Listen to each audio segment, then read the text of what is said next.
The Plutonian Drug by Clark Ashton Smith, originally published 1934. Read by Darrell T. Smith II for my channel, Quasar Spectra. It is remarkable, said Dr. Manners, how the scope of our pharmacopoeia has been widened by interplanetary exploration. In the past 30 years, hundreds of hitherto unknown substances, employable as drugs or medical agents, have been found in the other worlds of our own system. It will be interesting to see what the Alan Farquhar expedition will bring back from the planets of Alpha Centauri when, or if, it succeeds in reaching them and returning to Earth. I doubt, though, if anything more valuable than selenine will be discovered. Selenine, derived from a fossil lichen found by the first rocket expedition to the moon in 1975, has, as you know, practically wiped out the old-time curse of cancer. In solution, it forms the base of an infallible serum equally useful for cure or prevention. I fear I haven't kept up on a lot of the new discoveries, said Rupert Balcuth, the sculptor, Manners' guest, a little apologetically. Of course, everyone has heard of selenine, and I've seen frequent mention recently of a mineral water from Ganymede whose effects are like those of the mythical fountain of youth. You mean Cleithne, as the stuff is called by the Ganymedians. It is a clear emerald liquid, rising in lofty geysers from the craters of quiescent volcanoes. Scientists believe that the drinking of Cleithne is the secret of the almost fabulous longevity of the Ganymedians, and they think that it may prove to be a similar elixir for humanity. Some of the extraplanetary drugs haven't been so beneficial to mankind, have they? Queried Balcuth. I seem to have heard of a Martian poison that has greatly facilitated the gentle art of murder, and I am told that Minovka, the Venetian narcotic, is far worse in its effects on the human system than is any terrestrial alkaloid. Naturally, observed the doctor with philosophic calm, many of these new chemical agents are capable of dire abuse. They share that liability with any number of our native drugs. Man, as ever, has the choice of good and evil. I suppose that the Martian poison you speak of is akpololi, the juice of a common russet-yellow weed that grows in the oases of Mars. It is colorless and without taste or odor. It kills almost instantly, leaving no trace, and imitating closely the symptoms of heart disease. Undoubtedly, many people have been made away with by means of a surreptitious drop of akpololi in their food or medicine, but even akpololi, if used in infinitesimal doses, is a very powerful stimulant, useful in cases of syncope, and serving not infrequently to reanimate victims of paralysis in a quite miraculous manner. Of course, he went on, there is an infinite lot still to be learned about many of these ultraterrene substances. Their virtues have often been discovered quite by accident, and in some cases the virtue is still to be discovered. For example, take Minovka, which you mentioned a little while ago. Though allied in a way to the earth narcotics such as opium and hashish, it is of little use for anesthetic or anodyne purposes. Its chief effects are an extraordinary acceleration of the time sense and a heightening and telescoping of all sensations, whether pleasurable or painful. The user seems to be living and moving at a furious whirlwind rate, even though he may in reality be lying quiescent on a couch. He exists in a headlong torrent of sense impressions and seems in a few minutes to undergo the experiences of years. The physical result is lamentable, a profound exhaustion and an actual aging of the tissues, such as would ordinarily require the period of real time which the addict has lived through merely his own illusion. There are some other drugs comparatively little known whose effects, if possible, are even more curious than those of Manovka. I don't suppose you have ever heard of plutonium? No, I haven't, admitted Balkuth. Tell me about it. I can do even better than that. I can show you some of the stuff, though it isn't much to look at, merely a fine white powder. Dr. Manners rose from the pneumatic cushioned chair in which he sat facing his guest, and went to a large cabinet of synthetic ebony, whose shelves were crowded with flasks, bottles, tubes, and cartons of various sizes and forms. Returning, he handed to Balkuth a squat and tiny vial, 2/3 filled with a starchy substance. Plutonium, explained Manners, as its name would indicate, comes from forlorn, frozen Pluto, which only one terrestrial expedition has so far visited. The expedition led by the Cornell brothers, John and Augustine, which started in 1990 and did not return to Earth till 1996, when nearly everyone had given it up as lost. John, as you may have heard, died during the returning voyage, together with half the personnel of the expedition, and the others reached Earth with only one reserve oxygen tank remaining. This vial contains about 1/10 of the existing supply of plutonium. Augustine Cornell, who is an old school friend of mine, gave it to me 3 years ago, just before he embarked with the Alan Farquhar crowd. I count myself pretty lucky to own anything so rare. The geologists of the party found the stuff when they began prying beneath the solidified gases that cover the surface of that dim, starlit planet in an effort to learn a little about its composition and history. They couldn't do much under the circumstances with limited time and equipment, but they made some curious discoveries, of which plutonium was far from being the least.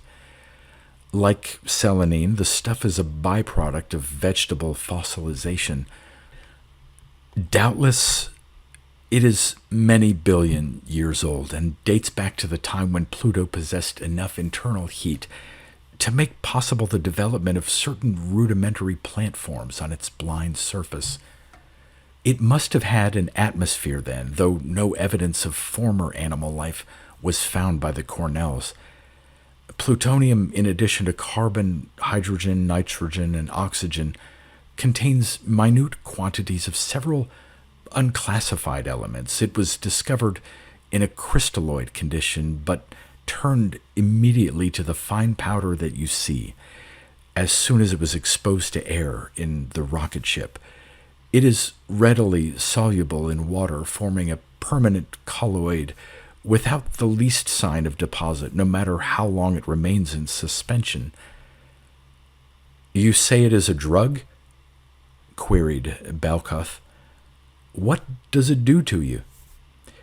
I'll come to that in a minute, though the effect is pretty hard to describe. The properties of the stuff were discovered only by chance on the return journey from Pluto. A member of the expedition, half delirious with space fever, got hold of the unmarked jar containing it and took a small dose, imagining that it was a bromide of potassium. It served to complicate his delirium for a while, since it gave him some brand new ideas about space and time. Other people have experimented with it since then. The effects are quite brief. The influence never lasts more than half an hour, and they vary considerably with the individual. There is no bad aftermath, either neural, mental, or physical, as far as anyone has been able to determine. I've taken it myself once or twice and can testify to that. Just what it does to one, I am not sure. Perhaps it merely produces a derangement or metamorphosis of sensations, like hashish, or perhaps it serves to stimulate some rudimentary organ, some dormant sense of the human brain. At any rate, there is, as clearly as I can put it, an altering of the perception of time, of actual duration, into a sort of space perception. One sees the past and also the future in relation to one's own physical self, like a landscape stretching away on either hand. You don't see very far, it is true, merely the events of a few hours in each direction, but it's a very curious experience, and it helps to give you a new slant on the mystery of time and space. It is altogether different from the delusions of Manovka. It sounds very interesting, admitted Balkuth. However, I've never tampered much with narcotics myself, though I did experiment once or twice in my young romantic days with cannabis indica. I had been reading Gautier and Baudelaire, I suppose. Anyway, the result was rather disappointing. You didn't take it long enough for your system to absorb a residuum of the drug, I imagine, said Manners. Hence, the effects were negligible from a visionary standpoint. But plutonium is altogether different. You get the maximum result from the very first dose. I think it would interest you greatly. Balkuth, since you are a sculptor by profession, you would see some unusual plastic images, not easy to render in terms of Euclidean planes and angles. I'd gladly give you a pinch of it now if you care to experiment. You're pretty generous, aren't you, since the stuff is so rare? I'm not being generous at all. For years I've planned to write a monograph on ultra-terrestrial alkaloids, and you might give me some valuable data. With your type of brain and your highly developed artistic sense, the visions of plutonium should be uncommonly clear and significant. All I ask is that you describe them to me as fully as you can afterwards. Very well, agreed Balkuth. I'll try anything once. His curiosity was somewhat inveigled, his imagination seduced by Manners' account of the remarkable drug. Manners brought out an antique whiskey glass, which he filled nearly to the rim with some golden red liquid. Uncorking the vial of plutonium, he added to this fluid a small pinch of the fine white powder, which dissolved immediately and without effervescence. The liquid is a wine made from a sweet Martian tuber known as ovra, he explained. It is light and harmless and will counteract the bitter taste of the plutonium. Drink it quickly and then lean back in your chair. Balkuth hesitated, eyeing the golden red fluid. Are you quite sure the effects will wear off as promptly as you say? He questioned. It's 9:15 now, and I'll have to leave about 10 to keep an appointment with one of my patrons at the Belvedere Club. It's the billionaire, Claude Wishaven, who wants me to do a bas-relief in pseudo-jade and neo-jasper for the hall of his country mansion. He wants something really advanced and futuristic. We're to talk it over tonight, decide on the motifs, etc. That gives you 45 minutes, assured the doctor, and in 30 at the most your brain and senses will be perfectly normal again. I've never known it to fail. You'll have 15 minutes to spare, in which to tell me all about your sensations. Balkuth emptied the little antique glass at a gulp and leaned back, as Manners had directed, on the deep pneumatic cushions of the chair. He seemed to be falling easily but endlessly into a mist that had gathered in the room with unexplainable rapidity, and through this mist he was dimly aware that Manners had taken the empty glass from his relaxing fingers. He saw the face of Manners far above him, small and blurred, as if in some tremendous perspective of alpine distance, and the doctor's simple actions seemed to be occurring in another world. He continued to fall and float through eternal mist in which all things were dissolved as in the primordial nebulae of chaos. After a timeless interval, the mist, which had been uniformly gray and hueless at first, took on a flowing iridescence, never the same for 2 successive moments, and the sense of gentle falling turned to a giddy revolution, as if he were caught in an ever-swiffening vortex.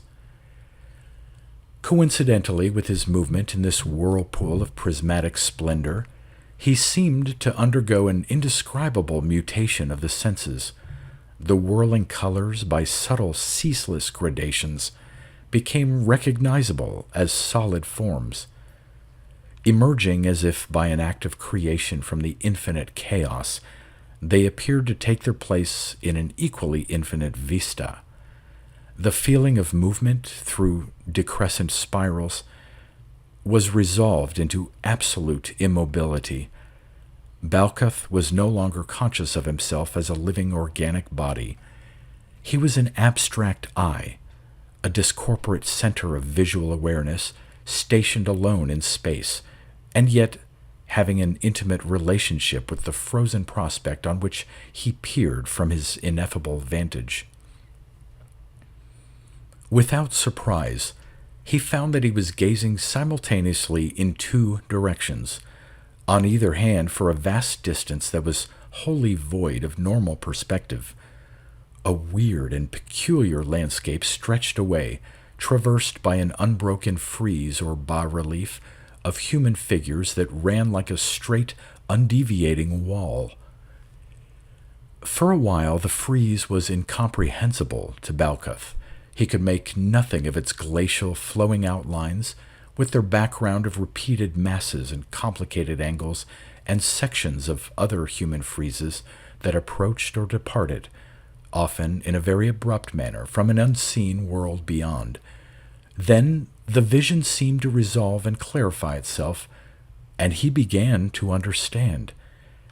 The bas-relief he saw was composed entirely of a repetition of his own figure, plainly distinct as the separate waves of a stream, and possessing a stream-like unity. Immediately before him, and for some distance on either hand, the figure was seated in a chair, the chair itself being subject to the same billowy repetition. The background was composed of the reduplicated figure of Dr. Manners in another chair, and behind this, the manifold images of a medicine cabinet and a section of wall paneling. Following the vista on what, for lack of any better name, might be termed the left hand, Balcuth saw himself in the act of draining the antique glass, with Manners standing before him. Then, still further, he saw himself previous to this, with a background in which Manners was presenting him the glass, was preparing the dose of plutonium, was going to the cabinet for the vial, was rising from his pneumatic chair. Every movement, every attitude of the doctor and himself during their past conversation was visioned in a sort of reverse order, reaching away unalterable as a wall of stone sculpture into the weird eternal landscape. There was no break in the continuity of his own figure, but Manners seemed to disappear at times, as if into a 4th dimension. These times, he remembered later, were the occasions when the doctor had not been in his line of vision. The perception was wholly visual, and though Balcuth saw his own lips and those of Manners parted in the frozen movements of speech, he could hear no word or other sound. Perhaps the most singular feature of the vision was the utter absence of foreshortening. Though Balcuth seemed to behold it all from a fixed, immovable point, the landscape and the intersecting frieze presented themselves to him without diminution, maintaining a frontal fullness and distinctness to a distance that might have been many miles. Continuing along the left-hand visa, he saw himself entering Manners' apartments, and then encountered his image standing in the elevator that had borne him to the 9th floor of the 100-story hotel in which Manners lived. Then the frieze appeared to have an open street for background, with a confused, ever-changing multitude of other faces and forms, of vehicles and sections of buildings, all jumbled together as in some old-time futuristic painting. Some of these details were full and clear, and others were cryptically broken and blurred so as to be scarcely recognizable. Everything, whatever its spatial position and relation, was rearranged in the flowing frozen stream of this temporal pattern. Balkuth retraced the 3 blocks from Manners' hotel to his own studio, seeing all his past movements, whatever their direction in tri-dimensional space, as a straight line in the time dimension. At last he was in his studio, and there the frieze of his own figure receded into the eerie prospect of space-transmuted time, among other friezes formed of actual sculptures. He beheld himself giving the final touches with his chisel to a symbolic statue at the afternoon's end, with a glare of ruddy sunset falling through an unseen window and flushing the pallid marble. Beyond, there was a reverse fading of the glow, a thickening and blurring of the half-chiseled features of the image, a female form to which he had given the tentative name of Oblivion. At length, among half-seen statuary, the left-hand vista became indistinct and melted slowly in amorphous mist. He had seen his own life as a continuous glaciated stream, stretching for about 5 hours into the past. Reaching away on the right hand, he saw the vista of the future. Here there was a continuation of his seated figure under the influence of the drug, opposite the continued bas-relief of Dr. Manners and the repeated cabinet and wall panels. After a considerable interval, he beheld himself in the act of rising from the chair. Standing erect, he seemed to be talking a while, as in some silent antique film, to the listening doctor. After that, he was shaking hands with Manners, was leaving the apartment, was descending in the lift, and following the open, brightly lit street toward the Belvedere Club, where he was to keep his appointment with Claude Wishaven. The club was only 3 blocks away, on another street, and the shortest route after the first block was along a narrow alley between an office building and a warehouse. Balkuth had meant to take this alley, and in his vision he saw the bas-relief of his future figure passing along the straight pavement with a background of deserted doorways and dim walls that towered from sight against the extinguished stars. He seemed to be alone. There were no passers, only the silent, glimmering, endlessly repeated angles of arc-lit walls and windows that accompanied his repeated figure. He saw himself following the alley like a stream in some profound canyon. And there, midway, the strange vision came to an abrupt, inexplicable end, without the gradual blurring into formless mist that had marked his retrospective view of the past. The sculpture-like frieze with its architectural ground appeared to terminate, broken off clean and sharp, in a gulf of immeasurable blackness and nullity. The last wave-like duplication of his own person, the vague doorway beyond it, the glimmering alley pavement, all were seen as if shorn asunder by a falling sword of darkness, leaving a vertical line of cleavage beyond which there was nothing. Balkuth had a feeling of utter detachment from himself, an elopement from the stream of time, from the shores of space in some abstract dimension. The experience, in its full realization, might have lasted for an instant only, or for eternity.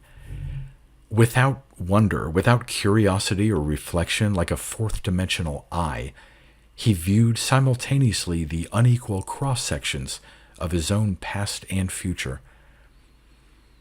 After that timeless interval of complete perception, there began a reverse process of change. He, the all-seeing eye, aloof in superspace, was aware of movement, as if he were drawn back by some subtle thread of magnetism into the dungeon of time and space from which he had momentarily departed. He seemed to be following the frieze of his own seated body toward the right, with a dimly felt rhythm or pulsation in his movement that corresponded to the merging duplications of the figure. With curious clearness, he realized that the time unit by which these duplications were determined was the beating of his own heart. Now, with accelerative swiftness, the vision of petrific form and space was redissolving into a spiral swirl of multitudinous colors through which he was drawn upward. Presently he came to himself seated in the pneumatic chair with Dr. Manners opposite. The room seemed to waver a little, as if with some lingering touch of the weird transmutation, and webs of spinning iris hung in the corners of his eyes. Apart from this, the effect of the drug had wholly vanished, leaving, however, a singularly clear and vivid memory of the almost ineffable experience. Dr. Manners began to question him at once, and Balkuth described his visionary sensations as fully and graphically as he could.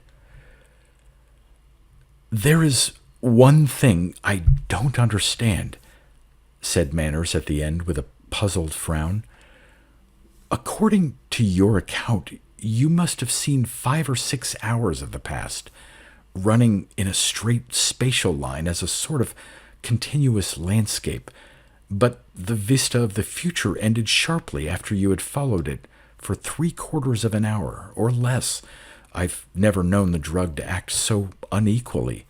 The past and future perspectives have always been about the same in their extent for others who have used plutonium."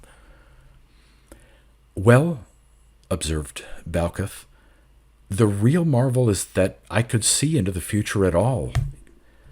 In a way, I can understand the vision of the past. It was clearly composed of physical memories of all my recent movements, and the background was formed of all the impressions my optic nerves had received during that time.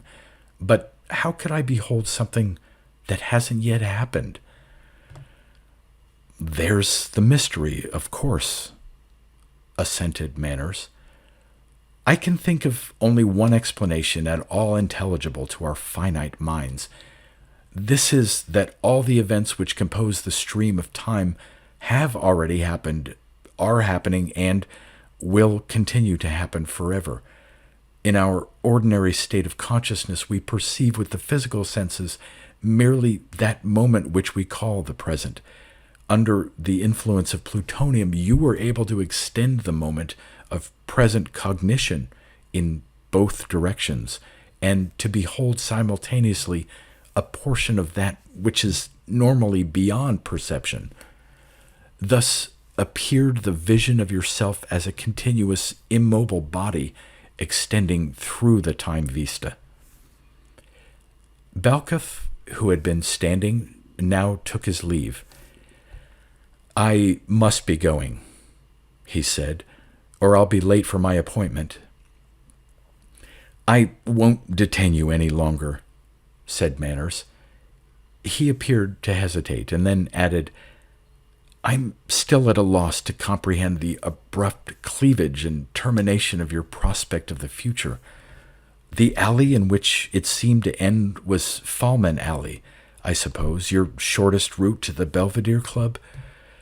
If I were you, Balkuth, I'd take another route, even if it requires a few minutes extra." "That sounds rather sinister," laughed Balkuth.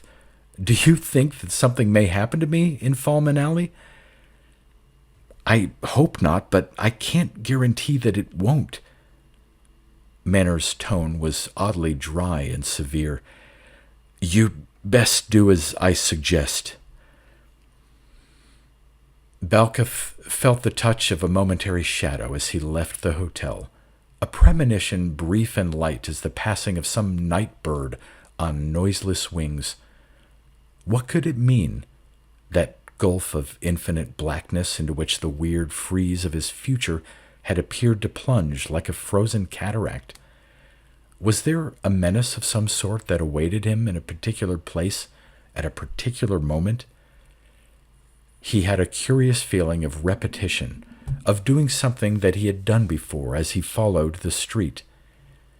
Reaching the entrance of Fallman Alley, he took out his watch. By walking briskly and following the alley, he would reach the Belvedere Club punctually. But if he went on around the next block, he would be a little late. Balcuth knew that his prospective patron, Claude Wishaven, was almost a martinet in demanding punctuality from himself and from others, so he took the alley. The place appeared to be entirely deserted, as in his vision. Midway, Balcuth approached the half-seen door, a rear entrance of the huge warehouse, which had formed the termination of the Time Prospect. The door was his last visual impression, for something descended on his head at that moment, and his consciousness was blotted out by the supervening night he had previsioned. He had been sandbagged, very quietly and efficiently, by a 21st century thug. The blow was fatal, and time, as far as Balcuth was concerned, had come to an end.